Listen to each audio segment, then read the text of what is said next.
Alléluia, gloire à Jésus. Nous sommes dans notre mois de juin, un nouveau mois que le Seigneur nous donne. Béni soit le Seigneur. Il y a ce chant qui dit en anglais, Another day that the Lord has kept me. Another day that the Lord has kept me. He has kept me from all evil, and my mind stayed on Jesus. Another day that the Lord has kept me. Le chant veut dire un autre jour, le Seigneur m'a gardé. Il m'a gardé de tout mal. Alléluia. Et il a gardé mes pensées sur lui. On va encore dire, voici un autre jour, un autre mois où le Seigneur nous a gardés et il a gardé nos pensées sur lui. Another month that the Lord has kept us. Another month that the Lord has kept us. He has kept us from all evil, and our mind stayed on Jesus. Another month that the Lord has kept us. Another hour, another second, another minute. The Lord God Almighty, He has kept us. Une autre heure, une autre minute, un autre jour, un autre mois, où le Seigneur nous a gardés. Il nous a gardés de tout mal. Il nous a gardés de toute maladie. Il nous a gardés de toute peine. Il nous a gardés de toute infirmité. Il nous a gardés de cette pandémie. Il nous a gardés de toutes choses qui ne sont pas bonnes. He has kept us from all evil, and our mind, my mind, your mind, mes pensées, tes pensées sont sur Jésus. Un autre mois où le Seigneur a décidé de te garder encore, de te préserver. Sois béni. Je déclare que ce mois de juin t'est favorable à tous égards. Tous les jours du mois de juin te sont favorables. J'asperge chaque jour, chaque heure, chaque seconde du mois de juin avec le sang de l'agneau. Et je proclame qu'en ce mois de juin, en ce mois de juin, tu as la victoire. Amen. Gloire à Jésus. Comme je dis, c'est le mois de juin et nous avons pour thème la vie de Christ en toi et en moi. Amen. Et notre écriture de base pour ce mois, c'est le livre de Galates 2:20 qui dit « Je suis crucifié avec Christ, cependant je vis. » Et il dit point virgule, non pas moi-même, mais Christ vit en moi, point virgule. Et la vie que je vis maintenant dans la chair, je la vis par la foi du Fils de Dieu qui m'a aimé et s'est donné lui-même pour moi. Alléluia. La vie de Christ en nous. Mais je ne peux pas parler de la vie de Christ en nous, en toi, en moi, si je ne parle pas de Christ. Alléluia. Qui est Christ? Qui est Christ? C'est une question phare, comme on dit en Côte d'Ivoire. Alléluia. En anglais, on va dire It is a 1 million question. Une question d'un million. Et je pense que c'est plus qu'un million. Amen. Il y a une histoire dans la Bible, c'est-à-dire dans la parole de Dieu, dans Matthieu 16, 15, où Jésus parle avec ses disciples. Ses disciples lui disent, « Oh Seigneur, les gens disent que tu es prophète. Les gens disent que tu es Jean-Baptiste. D'autres disent que tu es Élie. D'autres disent que tu es ceci, tu es cela. » Comme aujourd'hui, il y a beaucoup de gens qui disent qui Jésus est. D'autres le prennent pour un prophète. D'autres disent que c'est le messager de Dieu. D'autres disent que c'est un maître, c'est un grand maître. On entend beaucoup de choses. Et le Seigneur a écouté ses disciples. Il dit oui. Les gens disent, mais vous, qui dites-vous que je suis? Et aujourd'hui, c'est cette question. Qui dites-vous que je suis? Alléluia. Toi qui marches avec moi, ça fait des années. Toi qui es avec moi, toi qui es toujours à l'église, toi qui utilises mon nom, toi qui m'as expérimenté à certains niveaux, dans certains domaines dans ta vie, qui dis-tu que je suis? Et c'est une question qui est très très importante parce que si tu arrives à répondre correctement à cette question, tu iras à une autre dimension. Alléluia. Notre marche dans une autre dimension dépend à 100% de ce que nous croyons que le Seigneur Jésus-Christ est. La parole nous dit dans le livre d'Apocalypse au chapitre 1, verset 17. Et quand je le vis, c'est Jean qui dit ça, je tombai à ses pieds comme mort. Et il posa sa main droite sur moi, me disant, n'aie pas peur, je suis le premier et le dernier. En fait, quand j'ai lu ce passage, je me suis dit, waouh, Jean est celui qui se couchait sur la poitrine de Jésus. Jean est celui qui mangeait avec Jésus. On ne peut pas dire que Jean ne connaît pas Jésus. Mais ce jour-là, quand Jean l'a vu, Jean dit, je tombais. Et quand je le vis, je tombais à ses pieds comme mort. Ça veut dire quoi? Que Jean le connaissait, mais il ne le connaissait pas. C'est ce que ça veut dire. Jean le connaissait. Mais Jean, ce jour-là, l'a vu tel qu'il est. Celui que Jean a vu et qu'il est tombé, ce n'est plus celui sur qui il mettait sa poitrine. Il mettait la tête sur la poitrine. Ce n'est plus celui avec qui il mangeait. Ce n'est même plus celui qu'il a vu entrer dans le mur. Parce qu'on ne nous a pas dit ce jour-là qu'ils sont tombés. Quand le Seigneur a été ressuscité et qu'il est venu les trouver dans la salle où ils étaient. Ils ne sont pas tombés. Le Seigneur est revenu encore vers eux, à la plage, quand ils sont allés pêcher. Ils l'ont reconnu, mais ils ne sont pas tombés. Mais ce jour-là, quand Jean de gloire vous donne un esprit de sagesse et de révélation dans la connaissance de Christ, on a besoin de le connaître. Aujourd'hui, je fais la même prière. Que le Dieu de notre Seigneur Jésus-Christ, le Père de gloire, nous donne un esprit de sagesse et de révélation dans sa connaissance. Alléluia. Nous allons lire, prendre un passage qui, pour moi, je pense, parle de Jésus.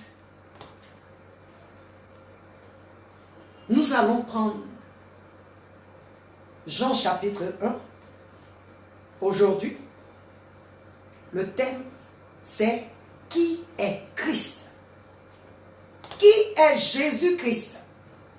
Alléluia. Nous allons lire le livre de Jean chapitre 1.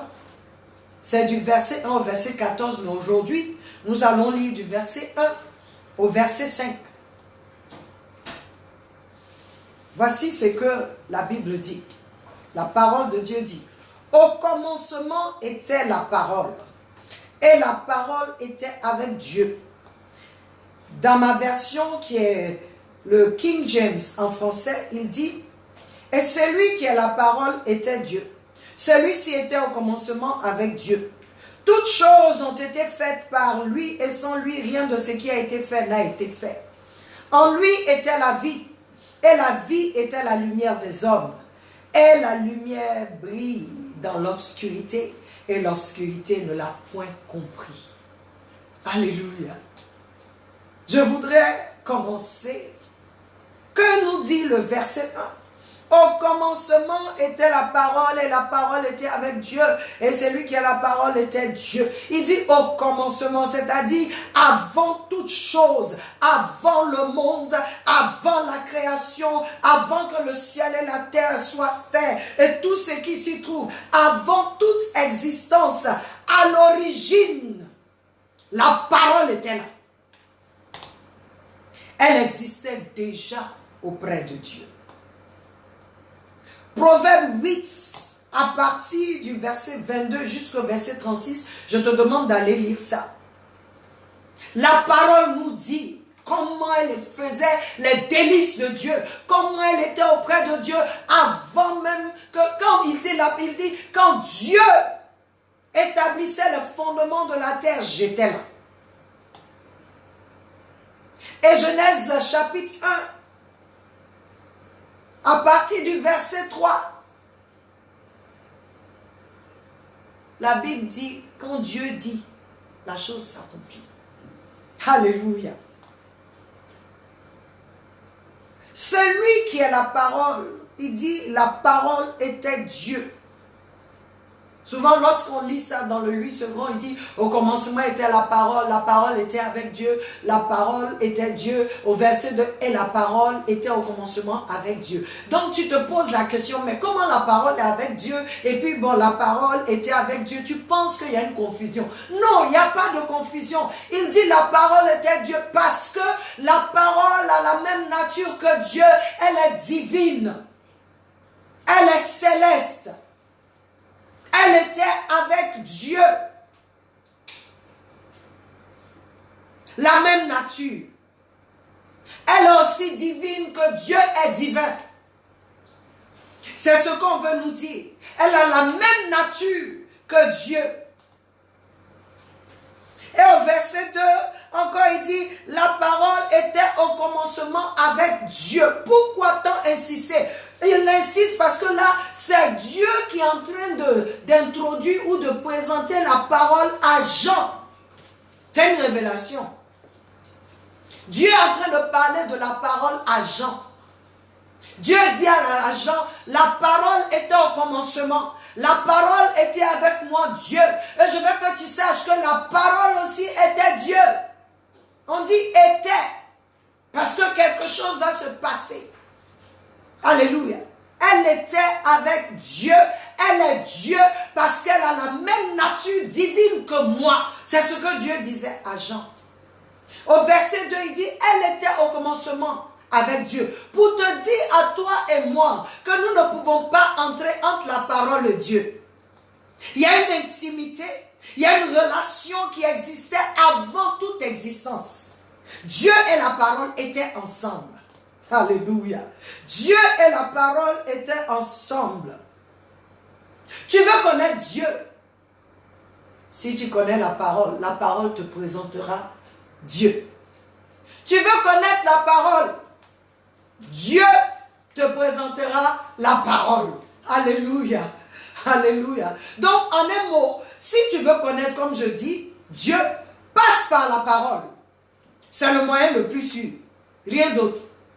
Si tu veux plaire, tu veux voir Dieu, tu dois respecter et obéir et marcher par la parole et garder la parole jalousement dans ton cœur parce que c'est le moyen le plus sûr de connaître Dieu. Mais Dieu prend le temps de te présenter la parole pour que tu saches qui est la parole. Si Dieu prend le temps de parler de la parole, ça veut dire que lui, Dieu, il valorise cette parole. Il te dit, elle était au commencement. Elle était avec moi. Elle était Dieu. Alléluia. Elle était Dieu. Et le verset 3 nous dit que la parole a tout créé. Il dit, rien n'existe que la parole n'a pas créé. Tout Tout ce que toi et moi nous voyons, tout ce qui existe même qu'on n'a pas encore vu, c'est la parole qui a créé. Alléluia. Il nous dit qu'elle est créatrice. Elle a tout créé. Tout ce que toi et moi voyons a été créé par la parole. Le monde entier, le ciel et la terre. Et tout ce qui renferme. Oui, tous les anges, même ceux qui sont déchus, c'est Dieu, c'est la parole qui les a créés. Les hommes, les animaux, il n'y a rien qui soit dans ce monde qui lui soit étranger, car elle a tout créé et a donné à chaque chose son utilité et son propos sur cette terre et dans ce monde. Donc la parole qui a fait, quand je dis qui a fait, qui a tout créé, c'est elle seule qui peut défaire. Et j'espère que tu me comprends. Ce que la parole a créé, toi tu ne peux pas venir la défaire si tu n'es pas en accord avec la parole. Seule la parole a l'autorité et le pouvoir sur la création. Toutes choses ont été créées par elle. Il dit, rien de ce que nous voyons, rien qui existe n'a été créé de par lui-même. C'est la parole qui a fait. Il n'y a rien qui existe dans ce monde que la parole n'a pas créé. Quand je me pose la question, quand je regarde la fourmi, que toi et moi, on peut ne même pas voir, mais c'est la parole qui a créé ça. Alléluia. Le verset 4 m'interpelle. Parce que la parole devient spécifique maintenant. Elle nous dit toutes choses. Et maintenant, elle parle de toi, homme, de moi, homme, de façon spécifique. Alléluia. Regarde un peu ta place dans la création. Regarde la valeur que tu as dans la création. Alléluia. Et dit, la parole dit, elle parle de l'homme pour nous dire qu'elle connaît l'homme. C'est elle qui a créé l'homme. C'est ça. Car la Bible dit, dans Genèse 1, 26, Dieu dit, c'est la parole, Dieu dit, faisons l'homme à notre image et à notre ressemblance, et qu'il domine, et qu'il fasse, Mais Dieu dit, la parole te dit à toi et moi qu'elle te connaît, qu'elle me connaît. Mais ce qui me plaît, la parole place l'homme à une position dans la création. La parole dit ici, la vie qui est en la parole, cette vie-là, l'homme a besoin de cette vie. Parce que, elle dit, en elle était la vie, et la vie de la parole est la lumière des hommes. Qu'est-ce que ça veut dire? Que la vie de la parole, c'est elle qui illumine l'homme. La vie de la parole donne à l'homme de voir clair, de marcher selon la vie de la parole. Ça dit, cette vie-là, il faut qu'elle soit en toi, et quand elle est en toi, elle devient une lumière. C'est ce qu'il dit. Elle permet à l'homme de partager la vie de la parole, d'avoir la plénitude. C'est comme ça que la parole a créé l'homme. La parole a créé l'homme de telle sorte qu'il y ait une relation entre elle et l'homme. Lorsqu'elle n'est pas dans la vie de l'homme, lorsque ce n'est pas la parole qui illumine l'homme, c'est une autre source qui illumine l'homme. La parole dit que ce n'est pas la vraie lumière. Parce que la vraie lumière vient de la vie qui est en la parole. Alléluia. Oui, il y a une illumination qui n'a pas sa source dans la vraie lumière qui émane de la vie de la parole qui a tout créé. Et quiconque qui se dit illuminé, non pas par la parole, est en vérité dans une illusion, dans la fausseté, mes frères. Tous ceux qui cherchent la lumière, il y a des gens qui cherchent la lumière. Ils sont en quête Vous savez pourquoi il cherche? Parce que Dieu a créé l'homme comme ça. Pour que l'homme soit en relation avec la lumière. Pour que l'homme soit, c'est-à-dire, si tu n'as pas la vie de Dieu en toi, tu vas chercher une autre source. Mais pourquoi? Parce que c'est un besoin pour toi. C'est un besoin pour l'homme. D'avoir la parole en elle, en lui. Parce que si tu as la parole en toi, tu auras la vie de la parole en toi qui va t'illuminer. Alléluia. Quiconque, je le répète, quiconque n'a pas, quiconque n'est pas illuminé par la vie de la parole, tu es dans une grande illusion. Tu es dans la fausseté. C'est ce que ma parole dit. C'est ce que la parole dit. Parce que c'est elle qui a créé l'homme. On ne dit pas que la vie de la parole était la lumière pour les animaux.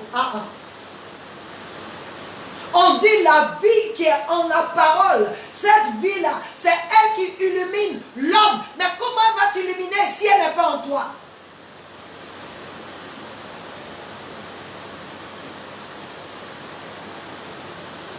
Il y a la vie en la parole. Et cette vie en la parole est la vraie lumière. Alléluia. Et le verset 5 qui dit, la lumière brille. La vraie lumière, elle brille. Elle a brillé dans l'obscurité. Et l'obscurité ne l'a pas comprise. La lumière, quand on dit la lumière, ça dit la lumière de la parole, cette lumière, cette illumination que te donne la parole, la vie de la parole, elle te donne une brillance qui éblouit. Elle te donne une brillance qui n'a pas son pareil. Ce qui brille n'est pas caché. Quand la parole de Dieu est là en toi, quand cette parole-là est là en toi, cette parole-là t'illumine. Donc ça fait que tu brilles, ça fait que tu marches dans une autre dimension. Tu éblouis partout où tu vas. Il y a une excellence. Lorsque la Bible nous parle de Shadrach, Meshach, Abednego et Daniel, mon frère, ma soeur, c'est qu'ils avaient en eux, c'était la vie de la parole qui les illuminait. Donc arrête de chercher ailleurs. Si tu cherches, et puis on te dit fais ceci, fais cela pour avoir la vraie lumière, c'est un mensonge. Parce que la finalité c'est la mort. Or, il commence. La vie qui est en la parole est la lumière des hommes. Ça veut dire que la parole donne vie. Elle a une vie qu'elle communique. Et quand elle te communique cette vie, quand tu la reçois, quand elle te communique cette vie, tu es transformé, mon frère. Tu es changé. Alléluia. Tu es changé. Il y a une lumière qui brille en toi. Tu n'as rien, mais partout où tu passes, tu illumines. Pourquoi? Parce qu'il y a une divinité, puisqu'il dit la parole est divine, elle a la même nature que Dieu. Lorsqu'elle est en toi, non seulement elle produit en toi sa vie, mais sa vie en toi produit la lumière qui t'illumine, qui fait que, il dit que la lumière a brillé dans les ténèbres, a brillé dans les ténèbres, et les ténèbres n'ont pas pu vaincre la lumière. C'est ça, Katalamba no luminari. La lumière a brillé dans les ténèbres. Et les ténèbres n'ont pas pu vaincre la lumière. Ça veut dire quoi? Que cette lumière, cette vie qui crée en toi, qui produit en toi cette lumière est invincible. Elle est conquérante. Pourquoi? Parce que partout où tu vas, c'est elle qui te guide. Elle t'illumine. Elle te montre le chemin. David dit dans le psaume 119 au verset 105, il dit ta parole est une lampe à mes pieds. Et une lumière, où ça? Sur mon sentier. C'est pourquoi Dieu dit, je suis fan de David. C'est un homme selon mon cœur. David a compris. David était sous la loi, mais il vivait comme quelqu'un qui était sous la grâce. Pourquoi? Parce qu'il a compris. Et aujourd'hui, frères et sœurs, je veux que tu saches, on a commencé qui est Christ. La parole de Dieu était au commencement. Tu ne peux pas réussir dans cette vie. Il dit à Josué chapitre 1 au verset 8, il dit, fais attention d'observer, médite sur cette parole jour et nuit. Et il dit, et fais attention d'observer tout ce qu'elle te dit. C'est dans cela que tu auras, en français on dit, tu auras du succès. Mais en anglais, c'est écrit, you will have a good success. C'est-à-dire, tu auras un bon succès. Ceux qui ont des succès là-bas, et ce n'est pas l'illumination qui vient de la parole, qui sont dans d'autres choses, qui touchent à d'autres choses pour atteindre leur but. Ce n'est pas un bon succès. Mais celui qui observe la parole, qui reconnaît la parole comme divine, c'est lui qui ressent, qui sait que c'est la parole qu'il a créée et qui s'associe à la parole, qui est intime avec la parole, qui médite la parole, qui reste avec elle. Cette personne aura un bon succès. Et je veux que vous sachiez, avoir un bon succès, ce n'est pas forcément avoir toutes ces choses matérielles que nous voyons. J'ai déjà dit, un bon succès, c'est celui qui est dans la parfaite volonté de Dieu. C'est ça le bon succès. Pourquoi? Parce que la parole t'illumine. Celui qui a la parole ne sera pas envieux, ne sera pas en compétition avec quelqu'un. Il saura que la parole l'a créé pour un propos précis. Il ne va pas envier d'autres personnes. Frères et sœurs, dans le Seigneur, cette parole est pour nous. Cette parole est pour nous. Qui dis-tu que Christ est? La parole est divine. Elle est Dieu. Elle est créatrice. Elle continue de créer. Celui qui a foi en la parole ira loin. Je veux nous encourager. Toi qui ne connais pas le Seigneur, je veux que tu saches que la parole t'a créé. La parole te connaît. La parole sait tout ce que tu traverses. Parce qu'elle est divine. N'oublie pas qu'elle est créatrice, qu'elle était à l'origine, elle était au commencement avec Dieu. Il n'y a rien qui te concerne qui lui soit caché. Elle sait toutes choses. C'est pourquoi dans Hébreu, on nous dit que la parole de Dieu est puissante. Elle est tranchante comme une épée à double tranchant. Elle est la seule qui est capable de diviser l'esprit et l'âme. Elle ne s'arrête pas là.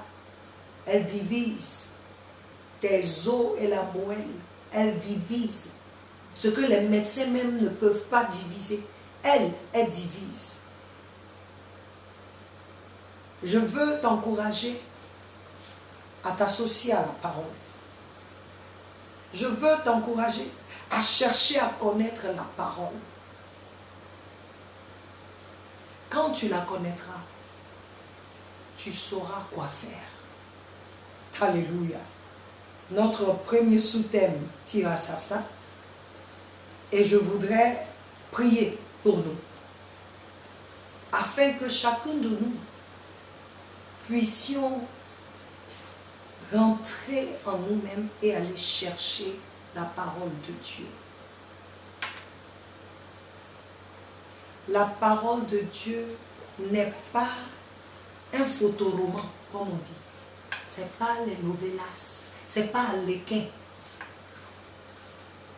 C'est Harlequin qui te raconte des histoires et puis tu es dans l'illusion, tu cherches.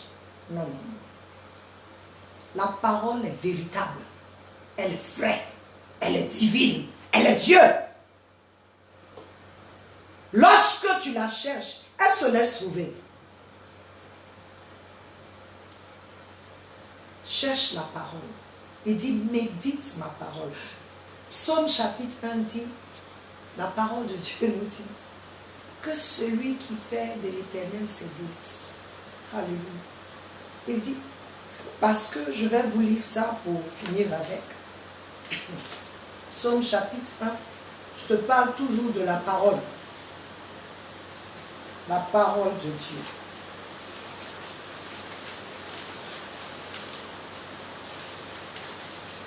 Psaume chapitre 1.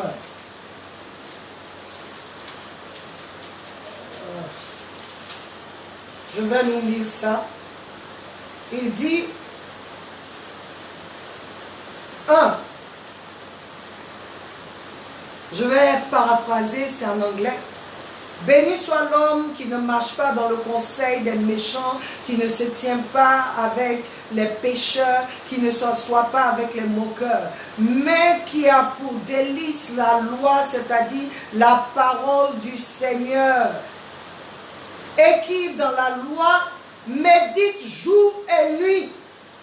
Regarde le verset qui suit. Il sera comme un arbre planté auprès des rivières d'eau, qui portera son fruit en sa saison. Et ses feuilles ne flétriront pas. Tout ce qu'il touchera prospérera. Celui qui fait de la parole de Dieu son délice, celui qui la médite jour et nuit, celui qui dit comme David, ta parole, ô Dieu, à mon palais est plus doux que le miel. Celui qui fait de la parole ses délices, celui-là, il sera comme un arbre planté auprès des eaux paisibles, auprès des eaux, c'est-à-dire tu es planté, ta racine est toujours mouillée, ta racine reçoit toujours de l'eau, la vie, car la parole c'est la vie, c'est en la parole qu'il y a la vie. Il dit cet arbre-là, en sa saison, portera des fruits. Mais il ne s'arrête pas là. Il dit son feuillage ne flétrira jamais. Ça veut dire quoi? Que toi tu ne pourras pas être stérile. Que chaque fois que ta saison de porter des fruits arrive, tu en porteras. Et même quand tu n'en portes pas, c'est-à-dire les aléas de la vie, comme on dit ça, ici on est en Afrique, mais actuellement on est en saison pluvieuse.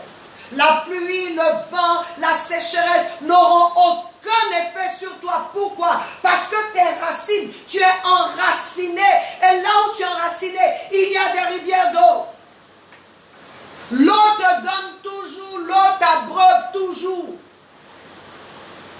Je veux nous encourager, peuple de Dieu, à nous associer à la parole. Alléluia. Je vais prier pour nous. Que tu prennes le temps de méditer sur ces passages. Et que tu puisses poser des questions mardi. Nous allons continuer. Alléluia. Je vais prier. Parce qu'il dit la parole était au commencement. Aujourd'hui, ma prière, c'est que toi et moi, nous mettions la parole avant toute chose dans nos vies. Que tout ce que nous voulons faire, si nous voulons que la parole éprouve ces choses-là, toute idée que j'ai, que tu as, laisse que la parole éprouve ces idées. Toute pensée qui te vient, si elle est contraire à la parole, tu la rejettes. Si elle est en accord avec la parole te donnera de prospérer. Seigneur, je voudrais prier encore pour ta parole. Tu dis au commencement était ta parole. Aujourd'hui, Seigneur, je prie afin que, oh Dieu, nous ne fassions rien sans ta parole.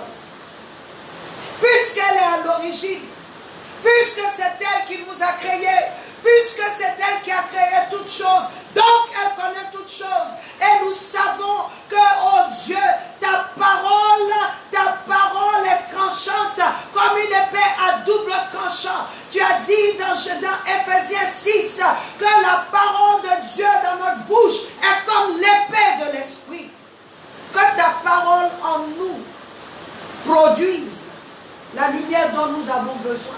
Non seulement, mais que ta parole en nous produise cette vie dont nous avons besoin pour être illuminés. Seigneur, je prie pour quelqu'un qui ne te connaît pas aujourd'hui, afin que tu révèles ta parole à cette personne. Révèle ta parole à cette personne. Révèle ta parole même à chacun de nous, tes enfants, les chrétiens, le corps du Christ. Que ta parole soit notre priorité. Que nous, Seigneur, nous l'observions. Que nous passions notre temps dans ta parole. Nous la méditions jour et nuit. Et que, Seigneur, nous la laissons opérer en nous. Créer en nous ce dont nous avons besoin pour être les fils de Dieu que nous devons être. Dans le nom de Jésus. Que l'Éternel vous bénisse. Qu'il nous bénisse tous. Et que cette parole qui est sortie, cette parole entre dans chaque maison et qu'elle produise le fruit tant attendu. Que Dieu nous bénisse. Et je vous dis à mardi. J'attends vos questions pour le mardi. Et le Seigneur attend vos questions pour le mardi. Et le Seigneur vous répondra. Au nom de Jésus, soyez bénis, soyez fortifiés. Que celui qui n'arrivait pas à méditer la parole reçoive maintenant la force pour la méditer. Même cette parole qui est sortie, je prie que tu la médites encore aujourd'hui. Que tu passes le temps à la lire et à demander à Dieu qui était en train de présenter à Jean la parole, qu'il te la présente aussi. Sois béni. Au nom de Jésus. Amen. Amen. Amen.